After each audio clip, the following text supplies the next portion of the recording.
आजचा हा अध्याय केवळ कथा नाही, हा अनुभव आहे. आणि शेवटी जे घडतं ते ऐकणाऱ्याचं मन बदलून टाकतं.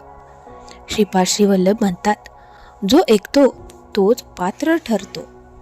म्हणूनच हा अध्याय पूर्ण ऐका, कारण मधोमध येणारा प्रसंग फारच गूढ आहे. चला तर मग सुरुवात करूया. श्रीपाद श्रीवल्लभ चरित्रामृत या ग्रंथातील अध्याय 7 खगोल वर्णन. शुभमस्तू निर्विघ्नमस्तू. तिरुमलदासांनी सकाळी आपली नित्यकर्मे आटोपली. ते माझ्याजवळ येऊन बसले आणि मला म्हणाले, वस्ता शंकरा, श्रीपाद श्रीवल्लभांचे चरित्र अमृताप्रमाणे मधुर आणि अपूर्व आहे. श्रीपाद श्रीवल्लभांचा आशीर्वाद आणि अनुग्रह त्यामुळेच महापंडितांना सुद्धा असाध्य आहे. श्रीपाद श्रीवल्लभ चरित्रामृत लिहिण्याचे भाग्य तुला लाभले आहे. तू फार सुदैवी आहेस. श्रीपादांचे एकाच वेळी अनेक ठिकाणी दर्शन. पाहूयात आपण. मरणाच्या दारातून परत आलेले नरसावधानी अतिशय दुर्बळ झाले होते. ध्यानावस्थेत बसून जवळच्या तसेच अतिशय दूरच्या अंतरावरील व्यक्तींना आकर्षित करून घेणे आणि त्यांना आपल्याकडे येण्यास भाग पाडणे, या गोष्टी आता त्यांना साध्य होत नव्हत्या. नरसावधानींना पाहताच त्यांना घाबरलेले त्यांची स्तुती करणारे लोक आता न घाबरताना त्यांना दूषणे देत होते. त्यामुळे त्यांच्या मनात यातना होत असत. त्यांची आर्थिक परिस्थिती सुद्धा खालावली होती. 2 वेळच्या जेवणाची तजवीज करण्यासाठी सुद्धा खूप श्रम करावे लागत होते.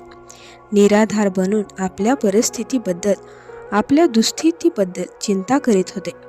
आपल्या नातवाला कडेवर घेऊन बापनावधानी आपल्या घरापासून जावई अप्पलराजच्या घरापर्यंत ये जा करीत असत. अप्पलराज यांच्या घरापासून आल्यानंतर एका वळणावर बापनावधानी यांच्या घराकडे जाणारी गल्ली होती. श्रीवल्लभ आपल्या घरापेक्षा आजोबांच्या घरातच जास्त वेळ राहत असत. बापनावर अनेक वेळा नरसिंहवर्मा आणि व्यंकटप्पय्या श्रेष्ठी यांच्या घरी जात असत. नरसावधानींना श्रीपादांबरोबर बोलण्याची इच्छा होत होती. एकदा तरी त्या सुंदर बालकाला उचलून घेऊन कुरवाळावे असे वाटत होते. एकदा बापनावधानी त्यांच्याबरोबर जाणारे श्रीपाद नरसावधानींच्याकडे पाहून हसले. त्या हास्यामध्ये संमोहन शक्ती भरली होती. एकदा नरसावधानी खर्चासाठी पैसे आणावे म्हणून श्रेष्ठींच्या घराकडे गेले.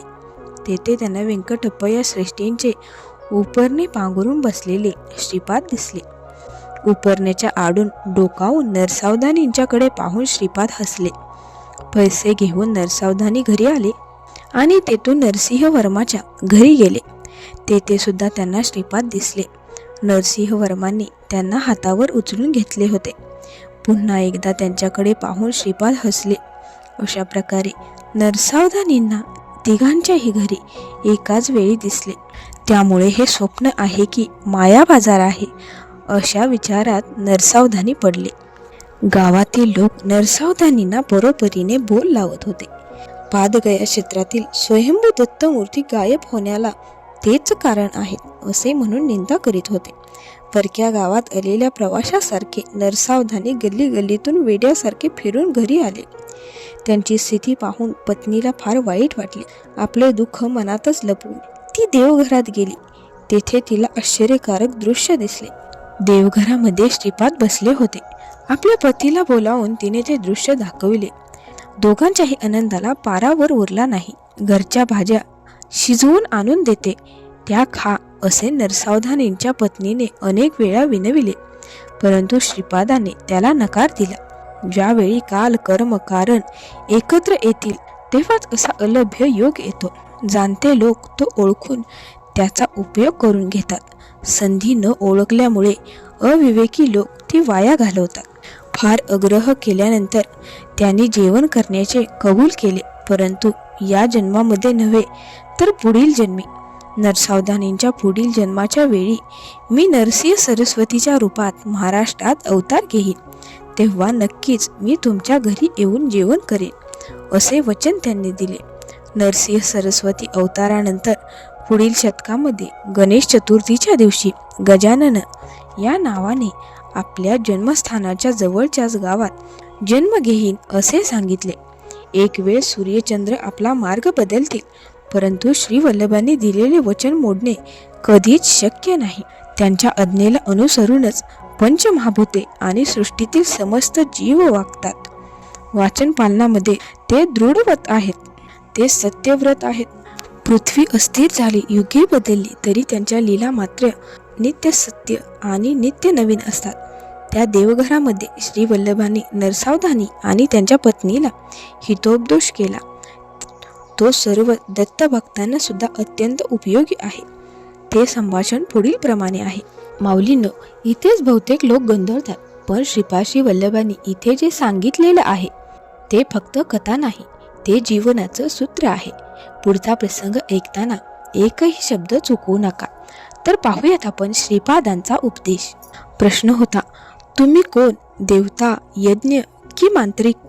उत्तर आहे, मी म्हणजे मीच. या पंचमहाभूतांच्या सृष्टीमधील प्रत्येक अणूमध्ये अंतर्भूत असलेली अदृश्य शक्ती मीच. पशुपक्ष्यांपासून समस्त प्राण्यांना मीच माता आणि पिता स्वरूप आहे. समस्त सृष्टीलाच मी गुरु स्वरूप आहे. प्रश्न आहे, तसे असेल तर मग तुम्ही दत्ताचा अवतार आहात काय? उत्तर आहे, निसंशयपणे मीच दत्त आहे. तुम्ही शरीरधारी असल्यामुळे मला ओळखण्यास तुम्हाला अनुकूल व्हावे यासाठी मी शरीर धारण करून आलो आहे. प्रत्यक्षात मी निर्गुण निराकार आहे. प्रश्न आहे, म्हणजे तुला आकारही नाही आणि गुणही नाही? उत्तर आहे, आकार नसणे हा सुद्धा एक आकारच आहे, तसेच गुण नसणे हा सुद्धा एक गुणच आहे. साकार, निराकार, सगुण, निर्गुण या सर्वांचा आधार सुद्धा मीच आहे. या सर्वांच्या पेक्षा मी मोठा आहे. प्रश्न आहे, या सृष्टीतील सर्वच तू आहेस, तर मग प्राणीमात्राला कष्ट आणि सुख कशासाठी? उत्तर आहे, तुझ्यामध्ये तू आणि मी दोघेही आहोत, परंतु तुझ्यामधला तू जीव आहेस आणि तुझ्यामधला मी परमात्मा आहे. जोपर्यंत तुझ्यामध्ये कर्तृत्व भावना आहे तोपर्यंत तुझ्यामधील तू हा मी होऊ शकत नाही आणि तू सुख दुःख पाप पुण्य यांच्या द्वंद्वामधून बाहेर येऊ शकत नाहीस. तुझ्यामधला तू नाहीसा झाल्यानंतर तुझ्यामधला मी प्रकट होऊन तू माझ्याजवळ येऊ शकतोस. एकदा तू माझ्याजवळ आलास म्हणजे तुझी जबाबदारी संपते. जबाबदारींबरोबर श्रेय सुद्धा येते. प्रश्न आहे, जीवात्मा आणि परमात्मा वेगवेगळे आहेत असे काही जण सांगतात. जीवात्मा आणि परमात्म्याचा अत्यंत निकटचा संबंध असतो असे काही जण सांगतात. तर आणखी काही जण सांगतात की जीव म्हणजे देव आहे. यामध्ये खरे काय आहे? उत्तर आहे, तुझ्यामधला तू आणि मी वेगवेगळे असलो तरीही काही हरकत नाही. आम्ही द्वैत स्थितीत असताना सुद्धा जर तुझ्यातील अहंकार नष्ट झाला असेल तर तुझ्या चांगल्या कर्माचे फळ तुला मिळेल. सगळे काही माझ्या आशीर्वादानेच होते. तू फक्त निमित्त मात्र आहेस. हे तत्व तू समजून घेतलेस तर तू आनंदात राहशील. द्वैत स्थितीत असून सुद्धा जर मोह नष्ट झालेला असेल तर मोक्ष मिळतो. तू जर अगदी माझ्याजवळ असशील, मी तुझ्यामधून व्यक्त होत असतो. माझ्यामधील सर्व शक्ती सुद्धा तुझ्यामधून अभिव्यक्त होतात. तुझ्यातील अहंकार नष्ट झाल्यावर मोह सुद्धा नष्ट होतो. या विशिष्टाद्वैत स्थितीमध्ये सुद्धा तुला ब्रह्मानंद मिळेल. मोह नष्ट होणे म्हणजेच मोक्ष. तुझ्यामधील अहंकार संपूर्ण नष्ट करून कर्तव्य भाव जाळून टाकला तर तू म्हणजे मीच आहे याची जाणीव तुझ्या मनाला होईल. त्या स्थितीमध्ये तू ब्रह्मानंदात असतोस. अद्वैत स्थितीमध्ये सुद्धा मोक्ष मिळतो. द्वैत, अद्वैत किंवा विशिष्टाद्वैत यांपैकी कोणत्याही स्थितीत असताना मिळालेला ब्रह्मानंद एकच असतो. ब्रह्मानंद शब्दातून वर्णन करणे किंवा विचाराने समजून घेणे शक्य नाही. तो अनुभवाने समजतो. प्रश्न आहे, अवधूत स्थितीमध्ये असलेले अनेक जण आपण स्वतःच ब्रह्म असल्याचे सांगतात. तू सुद्धा अवधूतच आहेस काय? उत्तर, मी अवधूत नाही, मी ब्रह्म आहे. स्वतःच ब्रह्म असल्याचा अनुभव फक्त अवधूतांना होतो, परंतु प्रत्यक्ष ब्रह्म मीच आहे. मीच सर्वस्व असण्याची स्थिती फक्त माझीच आहे. प्रश्न आहे, हा सूक्ष्म फरक मला समजला नाही, कृपया समजावून सांगा. याचं उत्तर आहे, सर्व प्रापंचिक बंधनामधून मुक्त झालेला अवधूत माझ्यामध्ये सामावून गेलेला असतो. ते ब्रह्मानंदात असतात आणि त्यांना स्वतःचे व्यक्तित्व नसते. व्यक्तित्व नसेल तर संकल्प सुद्धा नसतो. या सृष्टीमध्ये असलेल्या महाकल्पामध्ये, महाशक्तीमध्ये मीच असतो. प्रत्येक जीवामध्ये मायाशक्ती रूपाने मीच असतो. माझ्यामध्ये लीन झालेल्या अवधूताला सुद्धा माझी आज्ञा होतात जन्म घ्यावा लागतो. सत्य संकल्पाने युक्त सत्य ज्ञानानंद सुद्धा माझेच रूप आहे. संकल्प नष्ट झाल्यानंतर मिळालेले रूप हे अवधूतांचे असते. प्रश्न आहे, बीज एकदा भाजले तर त्याला अंकुर येऊ शकत नाही, हा सृष्टीचा नियम आहे. मग ब्रह्मज्ञान मिळाल्यानंतर, स्वतः ब्रह्मस्वरूप झाल्यानंतर पुन्हा जन्म घेणे कसे शक्य आहे? उत्तर आहे, भाजलेले बीज अंकुरत नाही, हा सृष्टीचा नियम आहे. परंतु त्या भाजलेल्या बीजांचा अंकुर आणणे हे सृष्टीकर्त्याचे सामर्थ्य आहे. माझा अवतार हेच याचे उदाहरण आहे. प्रश्न आहे, दत्तप्रभू श्रीपादा हे मला समजावून सांगा. उत्तर आहे, भूत, भविष्य आणि वर्तमान या सृष्टीच्या 3 अवस्था आहेत. उत्पत्ती, स्थिती आणि लय किंवा विनाश या तिन्ही अवस्थांच्या पलीकडे जाऊन माझे पिता अत्री ऋषी यांनी ख्याती मिळवली आहे. सृष्टीतील कोणताही जीव किंवा पदार्थ याबद्दल किंचितही असूया आणि द्वेष नसल्यामुळे माता अनसूयेने ख्याती मिळवली. ब्रह्मा, विष्णू आणि महेश यांना सुद्धा आधार देणाऱ्या या परमज्योती स्वरूप सृष्टीमधील प्रत्येक प्राण्याला, प्रत्येक पदार्थाला अमृत दृष्टीने पाहून त्यांच्यावर कृपा असावी अशी प्रार्थना माता अनसूयेने केली. ज्याच्या त्याच्या कर्माप्रमाणेच प्राण्यांना सुख दुःख मिळत असते. महापाप केले तरी त्याच्या फलस्वरूप मिळणाऱ्या यातना कमी असाव्यात आणि थोडेसे पुण्य केले तरी त्याला महापुण्याचा लाभ व्हावा, अशा सत्य संकल्पाने माता अनसूया प्रार्थना करीत असत. त्याने आपल्या तपाने लोखंडाच्या चण्यांना खाईच्या चण्यामध्ये बदलले. खनिजांमधील चैतन्य संपूर्ण निद्रावस्थेत असते. वृक्ष आणि त्यांच्याशी संबंधित गोष्टीतील चैतन्य हे अर्धनिद्रावस्थेमध्ये असते. प्राण्यांमधील चैतन्य हे संपूर्ण जागृत अवस्थेमध्ये असते. खनिज अवस्थेत जन्मून खनिज अवस्थेत मृत्यू पावल्यानंतर कृमी कीटकांचा जन्म मिळतो. कीटकांचे आयुष्य संपून मृत्यू आल्यानंतर त्या जीवाला किंवा चैतन्याला प्राण्याचा जन्म मिळतो आणि शेवटी मानवाचा जन्म मिळतो. मनुष्य जन्मात असताना आपल्यातील परमात्म शक्ती जागृत केली तर मोक्ष मिळतो. धर्माचरण करून परमज्योतीच्या आग्रहाने सृष्टीचा परिणामक्रम बदलू शकतो, असे माता अनसूयेने सांगितले आहे. त्रिमूर्तीमधील चैतन्य जागृत अवस्थेत होते. त्याला निद्रावस्थेत आणून तिने तान्या मुलाच्या रूपात आणले. त्रिमूर्तीच्या पत्नी रूपातील शक्ती एकत्र येऊन तिला अनघादेवीचे रूप मिळाले. मी दत्तात्रेय रूपात जन्मून अनघादेवीला अर्धांगी म्हणून स्वीकारले. श्रीपाद श्रीवल्लभ रूपात माझ्या डाव्या बाजूला अनघादेवी आणि उजव्या बाजूला दत्तात्रेय असेल. मी अर्धनारीश्वर रूप घेतले आहे. आपल्या संकल्पानेच माझी महत्तर सृष्टी निर्माण करणाऱ्या प्रभूला सृष्टीचे नियम बदलण्याचे शक्ती सामर्थ्य असते, हे तू जाणून घे. माऊलींनो, या पुढील प्रश्न नीट ऐका. जिथे श्रीपाद श्रीवल्लभ फक्त चमत्कार करीत नाहीत, तर आपण दुःखी का आहोत हे थेट सांगतात. माऊलींनो, हा भाग ऐकताना कमेंटमध्ये श्री गुरुदेव दत्त नक्की लिहा. तर प्रश्न आहे, श्रीपादा, सृष्टीचे नियम बदलायची ताकद तुझ्यामध्ये आहे, मग माझे दारिद्र्य का नष्ट करत नाहीस? उत्तर आहे, तुझे दारिद्र्य मी नक्की दूर करणार आहे, परंतु ते पुढच्या जन्मी काही काळ दारिद्र्य सहन केल्यानंतरच. राजगिऱ्याच्या भाजीचा प्रश्न अगदी क्षुल्लक होता, परंतु त्या साधारण भाजीबद्दल तू किती मोह धरला होता. माझे आजोबा, आजी, वडील यांनी कधीच कोणाकडे काहीही मागितले नाही. अशी केवढी भाजी मी खाल्ली असती. त्यावेळी ती भाजी तू मला दिली असतीस तर आता तुझ्यावर ही वेळ आली नसती. पण आता ती वेळ गेली आहे. तुझ्या मनाचे मालिन्य दूर करायला हा जन्म पुरणार नाही. प्रत्येकाला त्याने केलेल्या पुण्याचे फळ म्हणून दीर्घायुष्य, ऐश्वर्य, यश इत्यादी मिळते.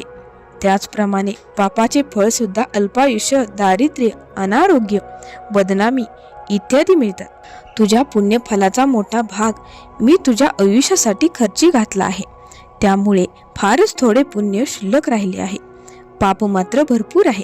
तू दारिद्र्य भोगून ते संपविलेच पाहिजे. असे असले तरी तू स्वयंभू दत्ताची उपासना केली आहेस.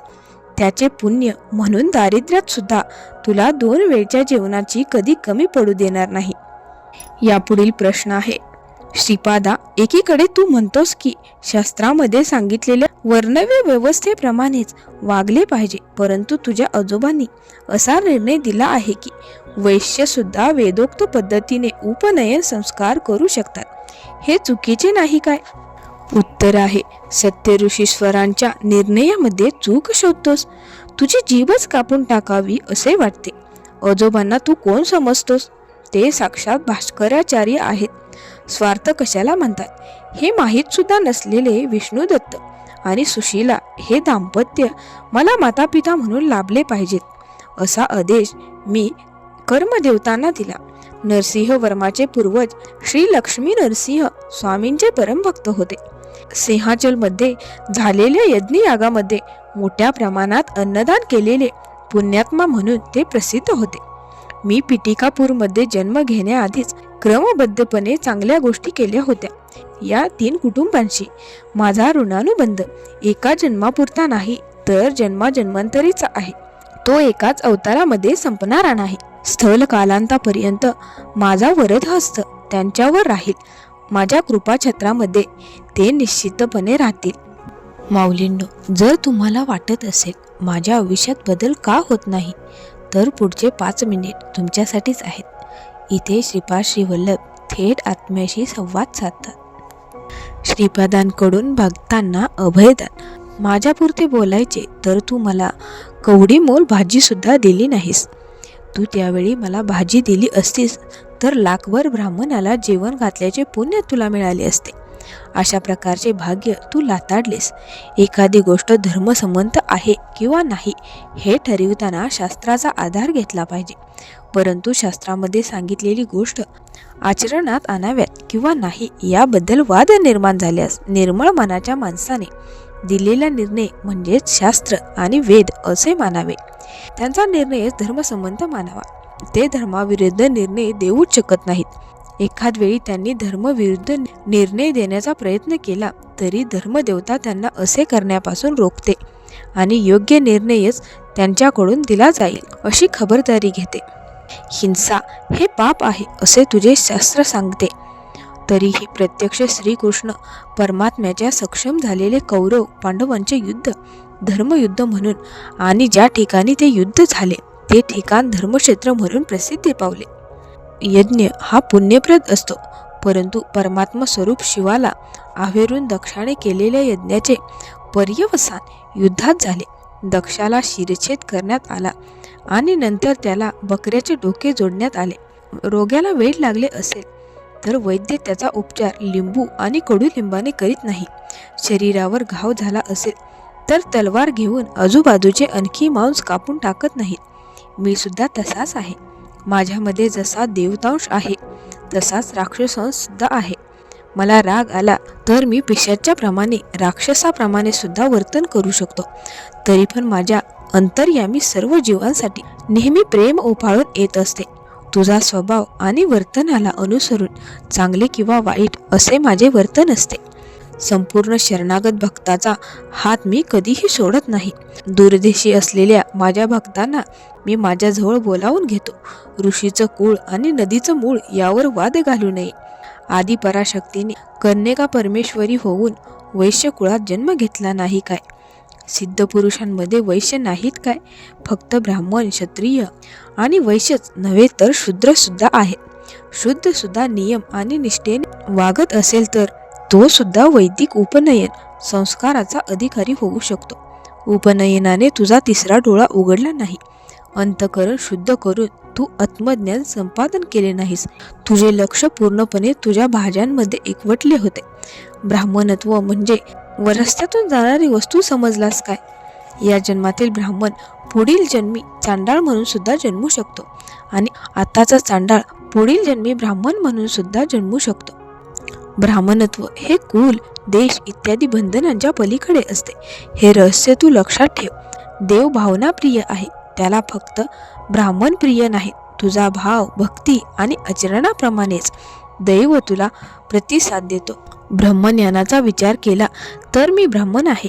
दरबार भरवून भक्तांचे कुलक्षेम विचारून त्याला अनुग्रहित करताना मी क्षत्रिय असतो. प्रत्येक प्राण्यांच्या पाप पुण्य कर्मानुसार फल निर्धारित केले जाते. कोणाला काय द्यायचे याचा जेव्हा मी तेलून मापून विचार करतो तेव्हा मी वैश्य असतो आणि भक्तांचे कष्ट माझ्या शरीरात सामावून घेऊन त्यांना सुख शांती देताना जेव्हा मी सेवा भावनेने रत असतो तेव्हा मी शूद्र असतो. प्राणीमात्रांचे पाप धुवून टाकताना मी सेवक असतो. मृत जीवांना जाळून भस्म करून त्यांना चांगला जन्म मी देतो. त्यासाठीच मी स्मशानात पहारा करतो. मी कोणत्या कुळाचा आहे हे आता तूच सांग. लोकालोक दर्शन. प्रश्न आहे, श्रीपादा क्षमा कर, मी अज्ञानी आहे. तू दत्तप्रभूच आहेस. सर्व जीवांचा आधार तूच आहेस. कृपा करून ही सृष्टी कशी झाली ते मला सांग.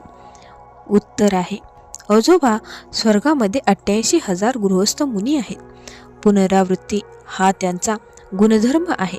धर्माचा पुन्हा प्रचार करण्यासाठी ते बीज स्वरूप आहेत. परमात्म्याच्या अनंत शक्तीतील काही भाग घेऊन सृष्टी निर्माणासाठी ब्रह्मदेवाची उत्पत्ती झाली.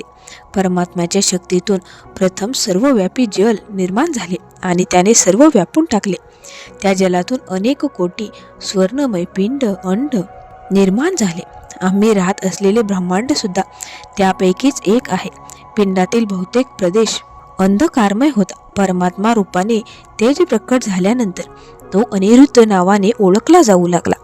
त्या पिंडामध्ये परमात्म्याच्या शक्तीने प्रकाश पसरवणाऱ्या हिरण्यगर्भालाच वेदांमध्ये सूर्य, सविता, परणज्योती इत्यादी नावे दिली आहेत. भारद्वाज ऋषींनी त्रेतायुगात पिटिकापूरमध्ये सविस्तर काठक यज्ञ केला. अनेक कोटी ब्रह्मांडामध्ये भरलेल्या तेजाला उद्देशून हा यज्ञ केला होता. सत्य लोकांमध्ये निरामय नावाने एक स्थान आहे. त्रिखंड सोपानमध्ये वसु, रुद्र, आदित्य नावाच्या पितृदेवता आहेत. हे सर्व निरामय स्थानाचे रक्षक आहेत. ब्रह्मलोक हे चतुर्मुख ब्रह्माचे निवासस्थान आहेत. विद्यास्थान किंवा मूळ प्रकृती स्थान म्हणून प्रसिद्धी पावलेल्या श्रीनगरच्या वर ते आहे. त्याच्याही वर महाकैलास आणि त्याच्यावर वैकुंठ आहे.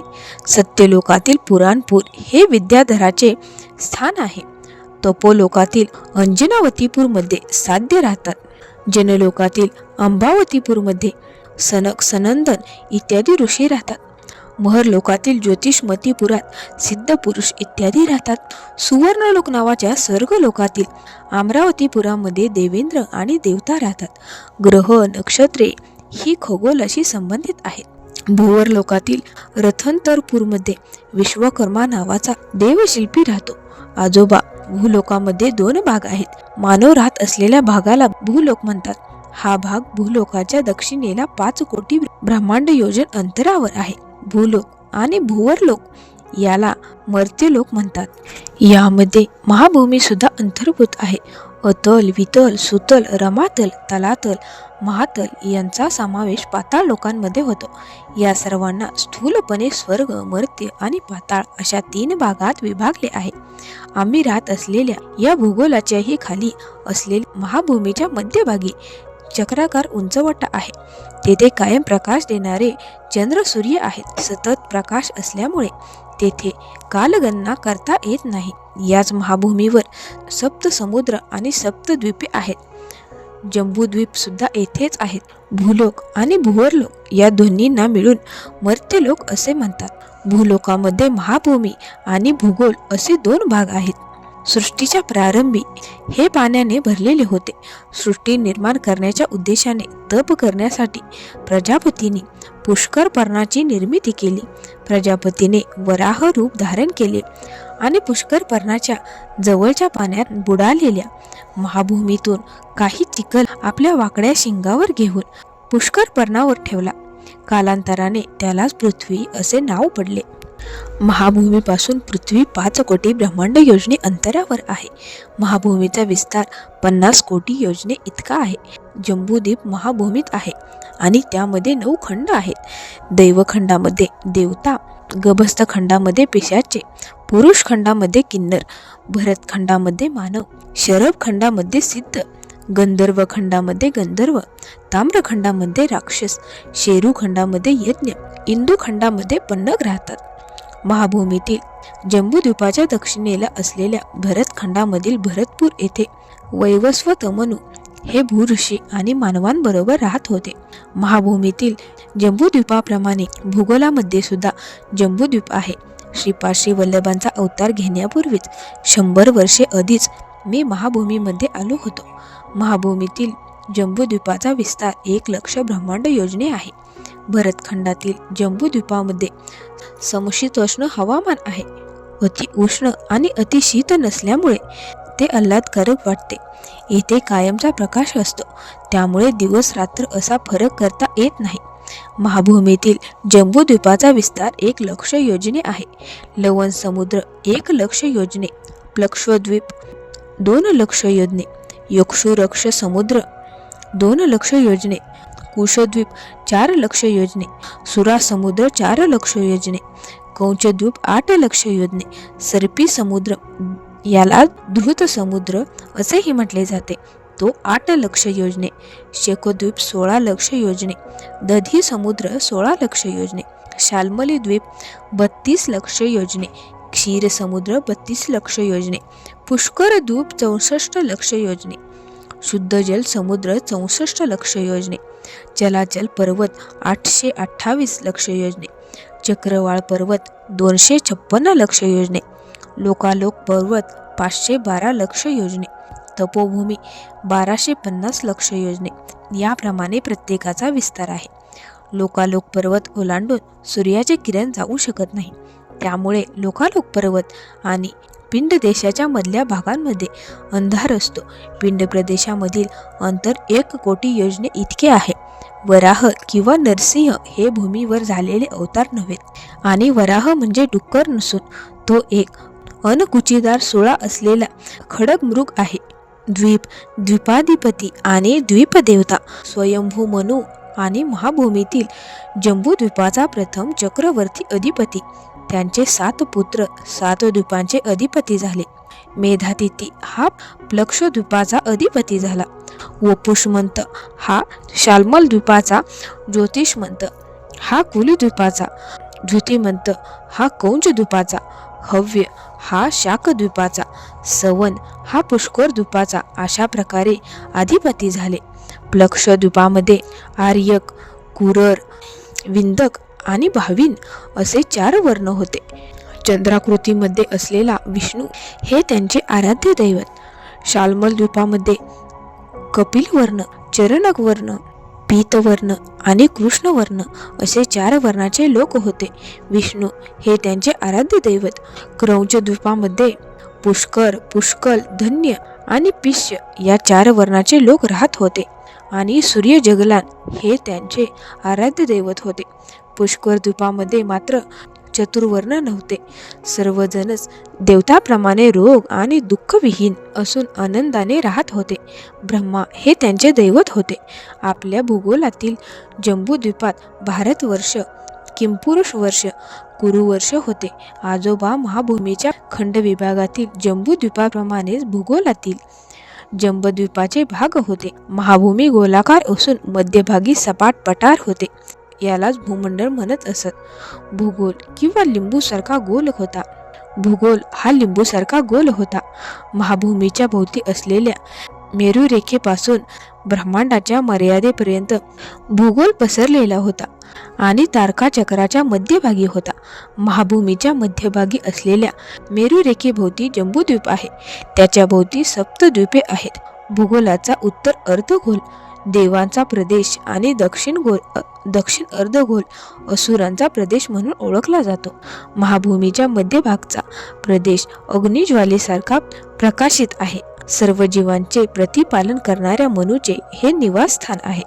भूगोलाचे प्रतिपालन करणाऱ्या जीवांचे हे स्थान आहे.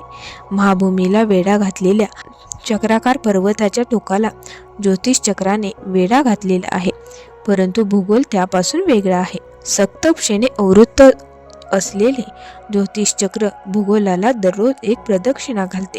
महाभूमीत थंडी किंवा उष्णता अगदी कमी असते. तेथे कायमच प्रकाश असून अंधार होत नसल्यामुळे काळाचा फरक कळत नाही. भूगोलातील परिस्थिती याच्या उलट आहे.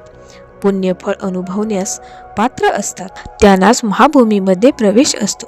तेथे स्थूल शरीराला जाता येत नाही. भूगोल ही पुण्य संपादन करण्यासाठीची कर्मभूमी आहे. येथे स्थूल शरीरयुक्त प्राणी राहतात. महाभूमीवर मनु प्रलयाशिवाय इतर कोणतेही लहान प्रलय होत नाहीत. भूगोलामध्ये युग प्रलय, महायुग प्रलय आणि मनु प्रलय होत असतात. महाभूमीला धात्री, विधात्री या नावाने ओळखतात, तर भूगोलाला मही, उर्वी, क्षिती, पूर्वी किंवा भूमी म्हणतात. माऊलींनो, इथपर्यंत ऐकलं असेल तर पुढचा भाग सोडू नका, कारण यानंतर श्रीपाद वल्लभ जे सांगतात ते आजच्या काळात प्रत्येक माणसाला लागू पडतं. माऊलींनो, हा प्रश्न अनेकांना पडतो, पण उत्तर इथेच आहे. तर पुढे ऐका. लोकरहिवासी, लोकाधिपती आणि खंडांचे विवरण. आजोबा, आता मी तुम्हाला पाताळ लोकांबद्दल सांगतो, ऐका. ब्रह्मांडाचा अधिपती हाच उत्तर दिशेचा अधिपती. हा विठ्ठल लोकातील अलकापुरीत राहतो. विठ्ठलाच्या पश्चिमेला योगिनीपुरात मय राहतो. मय हा राक्षसांचा शिल्पकार आणि अभियंता आहे. अति उच्च स्थळी विहार करण्यासाठी याने त्रिपुरासुरासाठी त्रिपूर नगरी निर्माण केली. सुतलामधील वैवस्वतपुरामध्ये राहून यमराज आपल्या कर्तव्याचे पालन करतात. हा दक्षिण दिशेचा अधिपती आहे. या नगरात प्रवेश करण्याआधी अग्निहोत्र नदी पार करावी लागते. याच नदीला वैतरणा सुद्धा म्हणतात. पुण्यवंत लोक या नदीतून सहजपणे जाऊ शकतात, पण पापी लोकांना या नदीतून पलीकडे जाणे अतिशय कष्टदायक असते. रसातळामध्ये पुण्यनगर आहे किंवा निरुती नावाचा राक्षस तेथील अधिपती आहे. तो नैऋत्य दिशेचा अधिपती आहे. तलातल पाताळात धनिष्ठापुरात पिशाच्यांसह वेताळ राहतो. महातलातील कैलास नगरात कात्यायनीचा पती ईशान हा स्वरभूत गणांच्या बरोबर राहतो. हा ईशान्येचा अधिपती आहे. पाताळात वैकुंठ नगर आहे. तेथे श्रीमन नारायण मूर्ती पाताळसुरांच्या बरोबर आणि वासुकी तसेच इतर सर्पश्रेष्ठांच्या बरोबर शेषशय्येवर विराजमान झाला आहे. या वैकुंठ नगरालाच श्वेतद्वीपातील लोक वैकुंठ असे म्हणतात. शेवटच्या पाताळामध्ये त्रिखंड सोपान आहे.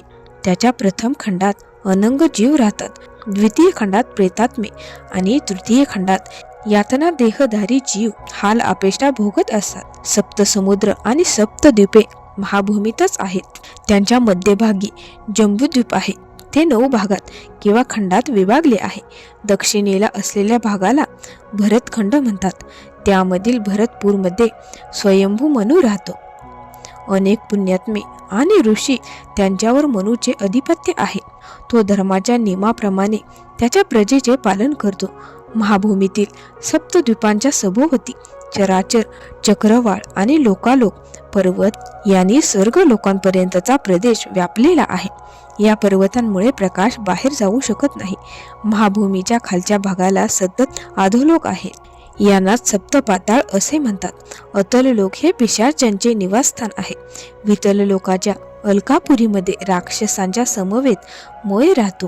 सुतलामध्ये बली चक्रवर्ती आपल्या परिजन राक्षसांच्या बरोबर राहतो.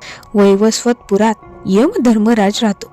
तेथील नरकामध्ये पापात्मे यातना भोगत असतात. रसातलातील पुण्यपूर हे निरुताचे स्थान. तेथे भूतादी जीव राहतात.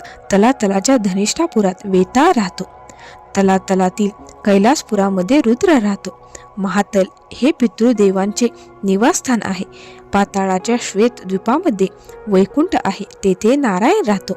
मेरूच्या खालच्या भागामध्ये अनंग, प्रेतात्मे इत्यादी यातना देह राहतात. निरालंब सूचीच्या अग्रस्थानी महापातकी आत्मे असतात.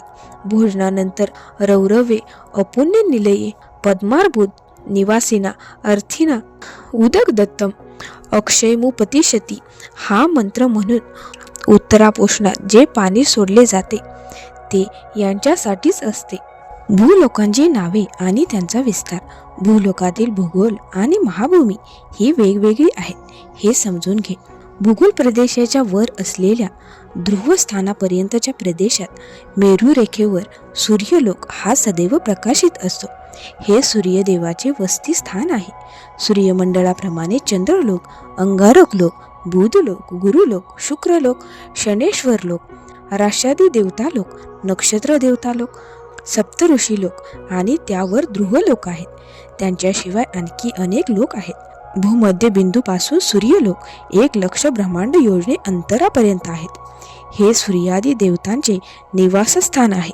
भूमध्य बिंदूपासून चंद्रलोक 2,00,000 ब्रह्मांड योजने, अंगारक लोक 3,00,000 ब्रह्मांड योजने, बुधलोक 5,00,000 ब्रह्मांड योजने, गुरुलोक 7,00,000 ब्रह्मांड योजने, शुक्रलोक 9,00,000 ब्रह्मांड योजने, नक्षत्र देवतालोक 13,00,000 ब्रह्मांड योजने, सप्तर्षी लोक 14,00,000 ब्रह्मांड योजने, ध्रुवलोक 15,00,000 ब्रह्मांड योजने अंतरावर आहेत. त्याचप्रमाणे मध्यबिंदूपासून वेगवेगळ्या अंतरावर स्वर्गलोक, महरलोक, जनलोक, तपोलोक आणि सत्यलोक आहेत. मध्यबिंदूपासून ब्रह्मांडाभोवती पिंडभिंतीपर्यंतचे अंतर 24,50,00,000 ब्रह्मांड योजने आहे आणि पिंडभिंतीचा बाहेरील भाग 25 कोटी ब्रह्मांड योजने दूर आहे. प्रलयकाळी भुवरलोक आणि सुवरलोक नष्ट होतात. सुवरलोकावरील महारलोकांचा काही भाग नष्ट होतो तर काही भाग सुरक्षित राहतो. त्यावरील जनलोक, तपोलोक आणि सत्यलोक कधीही नाश पावत नाहीत. स्वर्ग आणि सत्यलोक कधीही नाश पावत नाहीत. स्वर्ग म्हणजे सुवरलोक, महरलोक, जनलोक, तपोलोक, सत्यलोक आणि पिंडभिंतीपर्यंतचा भाग होय. आता आपण पुढील भाग पाहूयात. दत्त म्हणजे कोण? नरसावधानी आजोबा, तुला दत्त तत्वाचा अनुभव येण्यास कित्येक लक्ष जन्म घ्यावे लागतील. दत्त तत्वाने कोट्यानुकोटी ब्रह्मांडे व्यापली आहेत. त्या सर्वांमध्ये फिरणाऱ्या एकमेव तेजोमय राशीलाच तत्व म्हटले आहे. तुझ्या समोर असलेला श्रीपाद श्रीवल्लभ हाच साक्षात दत्त आहे हे समजून घे. श्रीपादांचा हितोपदेश ऐकून नरसावधानी आणि त्यांच्या पत्नीला आश्चर्य वाटले. पुढील जन्मी तू मोठा दत्त भक्त होशील आणि त्यावेळी मी तुझ्यावर अनुग्रह करेन असे वचन मी दिले आहे. माझ्या पदपर्शी करण्याचे भाग्य तुला या जन्मी नाही. कोट्यानुकोटी ब्रह्मांडाची निर्मिती, रक्षण आणि विनाश करणारी एकमेव शक्ती म्हणजे मी माझ्या वरद हस्ताने तुला आशीर्वाद देत आहे असे सांगितले. त्यानंतर भयानक आवाज होऊन श्रीवल्लभांच्या शरीरातील अणु परमाणु वेगळे झाले आणि श्रीपाद अदृश्य झाले. वस्ता शंकरा, आपल्या नामाला दिगंबर शब्द जोडून जप करण्याचे रहस्य त्यांनी याप्रमाणे सांगितले. त्यांचे सर्वव्यापक निराकार तत्व साकार होऊन कोठे प्रकट होईल हे सांगणे आमच्या बुद्धीच्या आवाक्याच्या बाहेर आहे. बालकाच्या रूपात छद्मविष घेऊन आलेल्या त्या प्रभूच्या लीला मुग्ध करणारे आहेत. त्यांना मिती नाही. माऊलींनो, या अध्यायातून एक गोष्ट स्पष्ट होते. गुरु मिळणं महत्त्वाचं नाही, गुरु ओळखणं महत्त्वाचं आहे. हा जर अध्याय तुमच्या मनाला स्पर्श करून गेला असेल तर कमेंटमध्ये श्रीपाद लिहा आणि अशाच दिव्य अध्यायांसाठी चॅनेलला सबस्क्राईब नक्की करा आणि हा व्हिडिओ दत्त भक्तांपर्यंत नक्की शेअर करा.